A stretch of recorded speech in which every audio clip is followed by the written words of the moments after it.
Dialogue में आपका स्वागत है। आज हम बात करने वाले हैं भारत और यूरोपियन यूनियन के बीच हुई एक ऐसी डील की जो पूरी दुनिया के इकोनॉमी का नक्शा बदल सकती है।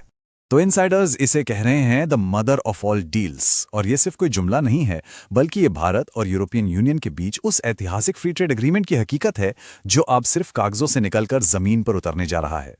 तो सवाल यह है कि आखिर ये डील इतनी बड़ी क्यों है। चलिए सबसे पहले इसके स्केल को समझते हैं। ये डील 2 अरब लोगों का एक बहुत बड़ा एक सिंगल मार्केट बनाती है। और ये सिर्फ एक नंबर नहीं है, ये अपने आप में एक जबरदस्त इकोनॉमिक पावर है। और ये इकोनॉमिक पावर कितनी बड़ी है? ये ब्लॉक मिलकर दुनिया की पूरी जीडीपी का 25% यानी 1/4 हिस्सा बनाता है। जाहिर है ये इसे ग्लोबल स्टेज पर एक बहुत बड़ा प्लेयर बना देता है। लेकिन इतनी बड़ी डील को हकीकत में बदलने के लिए एक ब्लूप्रिंट तो चाहिए ना। तो बस वही ब्लूप्रिंट अब तैयार है और असली काम अब म्यूनिक में शुरू हो रहा है।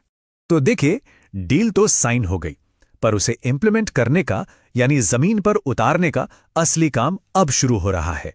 और हाल ही में म्यूनिक में जो मीटिंग्स हुई हैं वो इसी दिशा में एक बहुत ही इंपॉर्टेंट स्टेप थी, जहां नेक्स्ट स्टेप्स का पूरा खाका तैयार किया गया। तो इस टाइमलाइन से साफ है कि हम अभी क्रूशियल प्लानिंग फेज में हैं।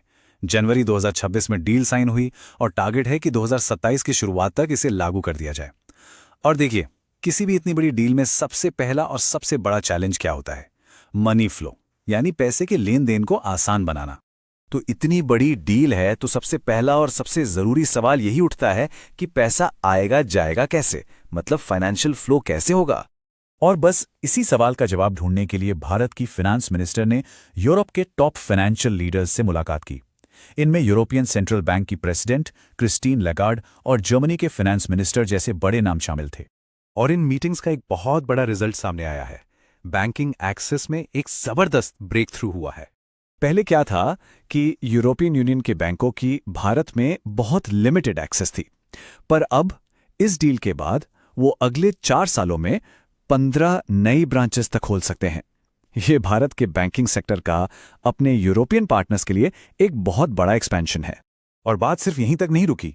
इस पार्टनरशिप को और मजबूत करने के लिए भारत ने अपना सक्सेसफुल डिजिटल पब्लिक इंफ्रास्ट्रक्चर मतलब यूपीआई जैसा जो हमारा ब्लूप्रिंट है वो जर्मनी के साथ शेयर करने का भी ऑफर दिया है।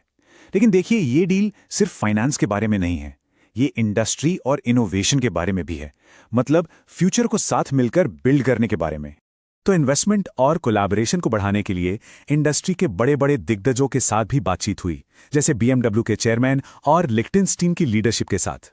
और इन डिस्कशंस का फोकस एकदम क्लियर था फ्यूचर फॉरवर्ड इंडस्ट्रीज पर, जैसे कि ग्रीन टेक्नोलॉजी, एडवांस्ड मैन्युफैक्चरिंग और एग्रीकल्चरल इक्विपमेंट। अब इस तरह के इन्वेस्टमेंट को अट्रैक्ट करने के लिए भारत अपनी की गेटवेज को हाईलाइट कर रहा है, जैसे कि national investment and infrastructure fund. ये बेसिकली भारत सरकार का एक सॉवरेन वेल्थ फंड है जिसका काम है देश के इंफ्रास्ट्रक्चर सेक्टर में लॉन्ग टर्म इन्वेस्टमेंट लाना। तो इन सब बातों का मतलब क्या निकलता है? सीधी सी बात है, एक नई स्ट्रेटेजिक पार्टनरशिप शक्ल ले रही है। तो आखिर इन सब डिस्कशंस और प्लानिंग का निचोड़ क्या है? देखिए, फायदे दोनों तरफ हैं। भारत को टैरिफ फ्री एक्सपोर्ट्स और ज्यादा इन्वेस्टमेंट मिलेगा, तो वहीं यूरोपियन यूनियन को 1.4 अरब लोगों की एक ह्यूज मार्केट तक एक्सेस और बैंकिंग में नए मौके मिलेंगे। तो एक बात तो बिल्कुल साफ है, ये सिर्फ एक ट्रेड डील नहीं है, ये एक स्ट्रेटेजिक इकोनॉमिक पार्टनरशिप है जहां 2 बड़ी ग्लोबल पावर्स अपने इकोनॉमिक फ्यूचर को एक साथ जोड़ रही हैं। और ये सब कुछ हमें भविष्य के लिए एक बहुत ही बड़े और मजेदार सवाल पर लाकर खड़ा कर देता है। सवाल ये है कि जब ये 2 इकोनॉमिक जायंट्स हाथ मिला लेंगे तो ग्लोबल स्टेज पर इनके सबसे बड़े कॉम्पिटिटर्स कौन होंगे? इस पर आपके क्या विचार हैं? हमें नीचे कमेंट्स में जरूर बताइएगा। और ऐसी ही बड़ी कहानियों को आसानी से समझने के लिए सब्सक्राइब करना ना भूलें।